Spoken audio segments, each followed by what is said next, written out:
Hello मेरे प्यारे बच्चों, कैसे हैं आप सब? उम्मीद है आप सभी स्वस्थ होंगे, मस्त होंगे और अपनी पढ़ाई कर रहे होंगे। प्यारे बच्चे, आपका स्वागत है एक बार फिर आपके अपने चैनल ताज सर हिंदी वाले गुरुजी पर। प्यारे बच्चे, यह वीडियो आप कक्षा 12 के सभी छात्रों के लिए बहुत ही महत्वपूर्ण है, इसलिए बिना स्किप किए पूरे वीडियो को ज़रूर देखें।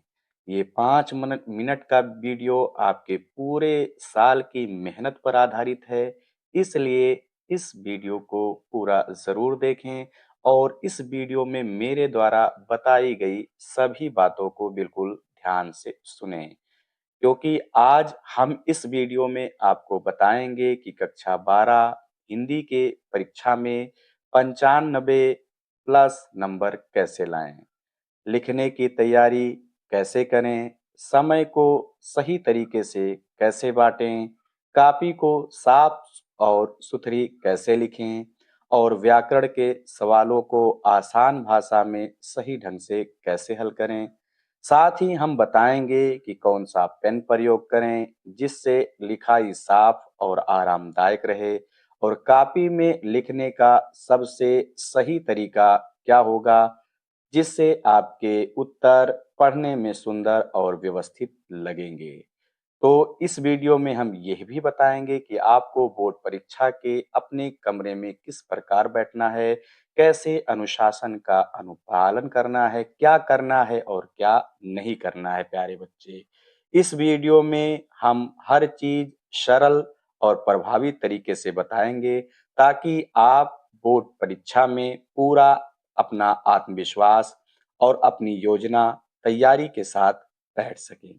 तो वीडियो को अंत तक ध्यान से देखें और अपनी परीक्षा के लिए पूरी तरह तैयार हो जाएं।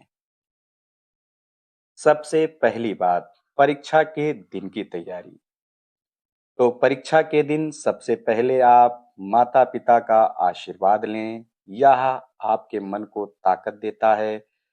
रास्ते में सावधानी और शांति बनाए रखें, बाइक और वाहन को धीरे चलाएं और सुरक्षित रहें।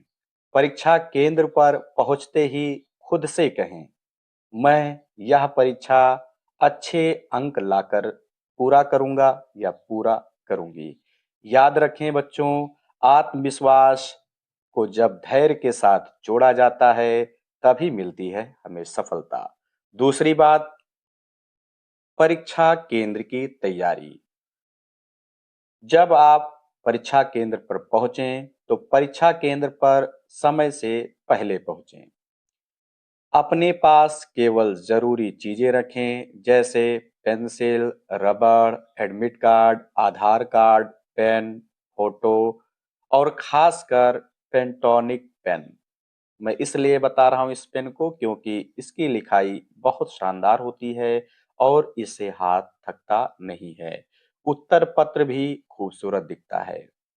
अब आप परीक्षा हॉल में बैठने के बाद अगर आपके आसपास कोई अवैध या व्यर्थ निषिद्ध सामग्री दिखाई दे रही है, कोई पर्ची पड़ी दिखाई दे रही है, तो उसके बारे में वहां पर जो निरीक्षक लगे हुए हैं उनको बताएं और उसके साथ अपना पूरा ध्यान विश्वास के साथ अपनी एकाग्रता को प्राप्त करके अपनी सीट पर बैठें। किसी से बातचीत या सहायता ना लें, पूरी तरह अपने उत्तर और तैयारी पर ध्यान दें। अगला जो बिंदु है सबसे महत्वपूर्ण बिंदु है, इसको आपको ध्यान रखना है। इसके लिए आपको पड़ेगी घड़ी की जरूरत जो आप अपनी कलाई में पहन के रखें। तो हाँ बच्चों, अगला जो बिंदु है आपका समय विभाजन। प्यारे बच्चों, कक्षा 12 हिंदी के परीक्षा में कुल 100 नंबर के प्रश्न आते हैं और समय 3 घंटे 15 मिनट होता है, इसलिए आपको रणनीति बनानी बहुत जरूरी है।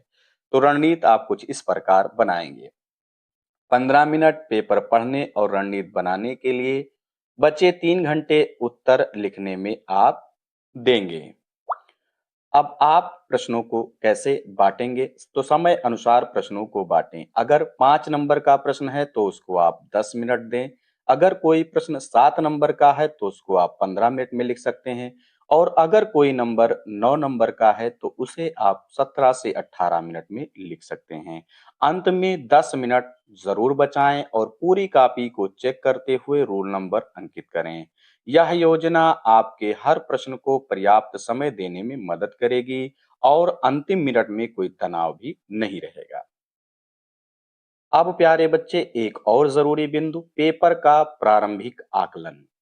तो पेपर मिलते ही सबसे पहले आप पूरे ध्यान से पढ़ें और उसमें इस बात का ध्यान रखें कि कौन से प्रश्न आसान हैं, कौन से कठिन हैं। पहले छोटे और आसान प्रश्नों को हल करें और अच्छे ढंग से लिखें। अब उसमें आते हैं सबसे पहले आपके 10 बहुविकल्पीय प्रश्न। तो बहुविकल्पीय सवालों को ध्यान से पढ़ें और सही विकल्प चुनें। जल्दबाजी में गलती ना करें। प्यारे बच्चे, बहुविकल्पीय प्रश्न के बाद आपके प्रश्न पत्र में गद्यांश और पद्यांश होगा। तो गद्य और पद्य को ध्यान से पढ़ें, अर्थ समझें और दोनों गद्यांश और पद्यांश में से जो आप बेहतर लिख सकते हैं उन्हीं का चुनाव करें, क्योंकि यह आसानी से अंक दिलाने वाला भाग होता है।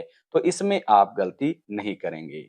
अगला जो आपका प्रश्न होगा वो जीवन परिचय संबंधित होगा। प्यारे बच्चे, जीवन परिचय के कई विकल्प होंगे, तो जीवन परिचय में आप सही विकल्प का चुनाव करें और जीवन परिचय लिखते समय साफ और व्यवस्थित रहें।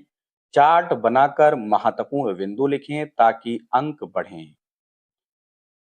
इसके बाद आपका कहानी और खंड काव्य आता है। प्यारे बच्चे, कहानी और खंड काव्य को भी अपने हिसाब से जो सुदृढ़ हो, जो मजबूत हो, जो अच्छे तरीके से आपको याद हो, और खंड काव्य में विशेषकर आप चुनाव करें कि आपके जिलेवार का खंड काव्य हो, उससे संबंधित प्रश्नों को आप ठीक तरीके से हल करें। अगला जो प्रश्न आपका होगा प्यारे बच्चे वो संस्कृत से होगा। तो संस्कृत के गद्यांश और पद्यांश को ठीक तरीके से पढ़ें और दोनों गद्यांशों और पद्यांशों में से दो दो आएंगे तो दोनों में से एक एक जो सबसे शानदार आप कर सकते हैं उनका चुनाव करें। सबसे पहले संस्कृत गद्यांश और पद्यांश को ध्यान से पढ़ें, अर्थ और संदर्भ लिखें, अनुवाद साफ, सरल और सही लिखें। प्यारे बच्चे, अब इसके बाद आपका सबसे जरूरी बिंदु आता है जो एकदम गजब तरीके से आपको नंबर दिलाएगा, वो होता है व्याकरण का। प्यारे बच्चे, तो व्याकरण के सवालों को भी आप सभी ध्यान से पढ़ें और हल करें। उत्तर छोटे और साफ लिखें और विकल्प का सही चयन करें ताकि नंबर आपको अच्छा मिल सके।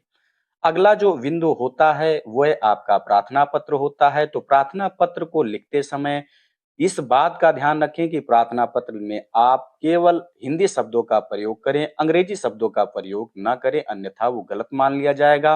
प्रार्थना पत्र को एक ही पेज में लिखने का प्रयास करें। प्यारे बच्चे, अगला जो आपका टॉपिक है निबंध, ये आपके लिए सबसे महत्वपूर्ण होता है और आप इसको ठीक तरीके से लिखेंगे। प्यारे बच्चे, निबंध लिखते समय सरल, शुद्ध और हिंदी के शब्दों का प्रयोग करें। संपूर्ण व्यवस्थित विचार को भी आप प्रस्तुत करें। आप कक्षा 12 साहित्य सामान्य हिंदी में एक अपठित गद्यांश भी आता है। तो अपठित गद्यांश को भी ठीक तरीके से आप पढ़ें, उसमें सभी उत्तर दिए रहते हैं, उत्तरों को ठीक तरीके से करें। प्यारे बच्चे, इस प्रकार आप जब पूरे पेपर को हल कर चुके हों तो बिल्कुल आप ये ध्यान रखें कि समय समय पर आप घड़ी को देखते रहें और ये आप बिल्कुल सुनिश्चित करें कि परीक्षा के अंतिम जो 10 मिनट हों वो आपके पेपर पहले पूर्ण हो जाएं और 10 मिनट आपको मिले। तो उन 10 मिनट में आपको क्या करना है प्यारे बच्चे? आखिरी 10 मिनट में आप कॉपी को पूरा चेक करें। अगर समय बचा है तो कॉपी के बाकी पेज पर अपने रोल नंबर को लिख दें। लिखे हुए उत्तर साफ सुथरे, पूर्ण और स्पष्ट होने चाहिए, इस बात का भी चुनाव करें। तो इस प्रकार आप एक सरल और शानदार परीक्षा को लिख सकते हैं। प्यारे बच्चे, और आप इस तरीके से लिखेंगे, अच्छे तरीके से कॉपी को साफ सुंदर व्यवस्थित ढंग से लिखेंगे तो मुझे उम्मीद है कि आप 95 पार ही जाएंगे। तो मुझे उम्मीद है प्यारे बच्चे कि यह वीडियो आपकी कक्षा 12 के लिए हिंदी परीक्षा में अत्यंत मददगार होगा। वीडियो पसंद आया है तो लाइक, शेयर करें, सब्सक्राइब करना ना भूलें। ताज सर हिंदी वाले गुरुजी पर आपको मिलते रहेंगे ऐसे ही आसान और असरदार टिप्स। आप सभी प्यारे बच्चों के लिए, आपकी परीक्षा के लिए बहुत सारी शुभकामनाएँ, बहुत सारा आशीर्वाद। मुझे उम्मीद है कि आप परीक्षा में 95 पा ही जाएँगे। पुनः बहुत-बहुत आशीर्वाद बच्चों और आप सभी को बहुत-बहुत धन्यवाद।